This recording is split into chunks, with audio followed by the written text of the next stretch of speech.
कि जिस Capitol Hill की बात आज दिन भर हो रही है और जिस संसद पर ट्रंप समर्थकों के हमले की बात कही जा रही है, उस पर उपद्रवियों ने किस स्ट्रैटेजी से हमला किया, तो अब आप जरा ध्यान से देखिए। अमेरिका का कैपिटल बिल्डिंग यानी संसद भवन कुछ इस तरीके से दिखता है। अगर आप इसको जरा ध्यान से देखें, एक तरफ सेनेट का चैम्बर है जो यहां पर दिखाई देता है, तो दूसरी तरफ हाउस चेंबर है जो उस तरफ है, और बीच में ये जो गुंबद आपको दिखाई दे रहा है यहां पर, उसे रोटुंगा कहते हैं। रोटुंगा ही सदन और सेनेट को जोड़ती है। इसके आगे का हिस्सा कैपिटल ग्राउंड है।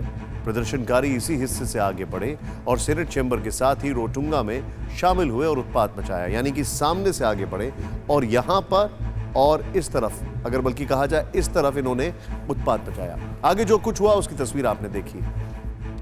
बहरहाल अब आपके लिए यह भी जानना जरूरी है कि कैपिटल हिल का क्या महत्व है। कैपिटल हिल वॉशिंगटन का वो इलाका है जहां अमेरिका के हाउस ऑफ रिप्रेजेंटेटिव्स और सेनेट के भवनों का पूरा कॉम्प्लेक्स है। इसके अलावा कांग्रेस की लाइब्रेरी और अमेरिकी कैपिटल भवन भी यहीं पर स्थित है।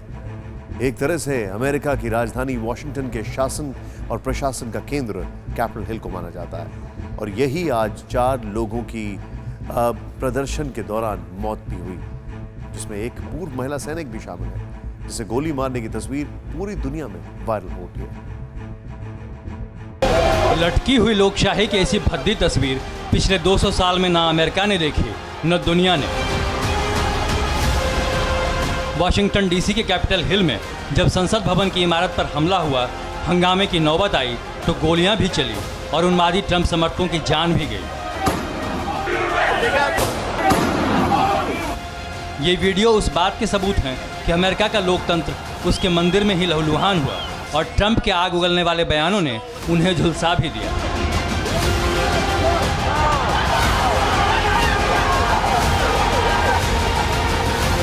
डोनाल्ड ट्रंप के समर्थकों के हिंसक प्रदर्शन में जिन 4 लोगों की जान गई, ये महिला इनमें से एक है।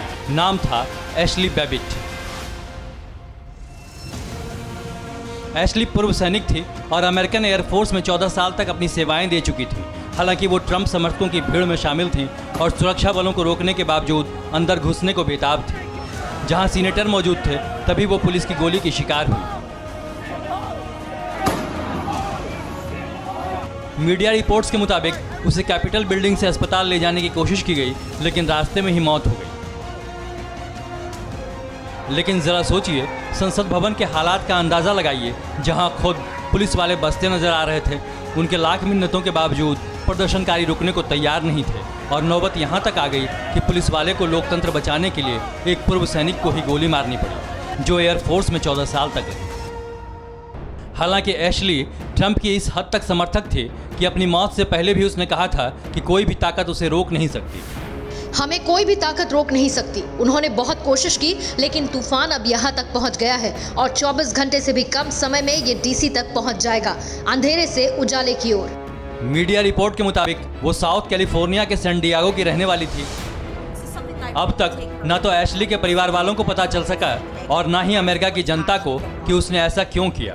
क्या इसके पीछे भी वही सोच है जिसने अमेरिका को पिछले 64 दिनों से मानसिक तौर पर हाईजैक किया हुआ है।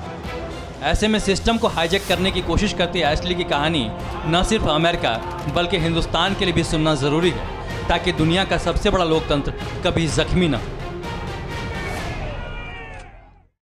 न्यूज़ टॉप 9 रोज सुबह 7 बजे और शाम 7 बजे सिर्फ TV9 भारतवर्ष पर।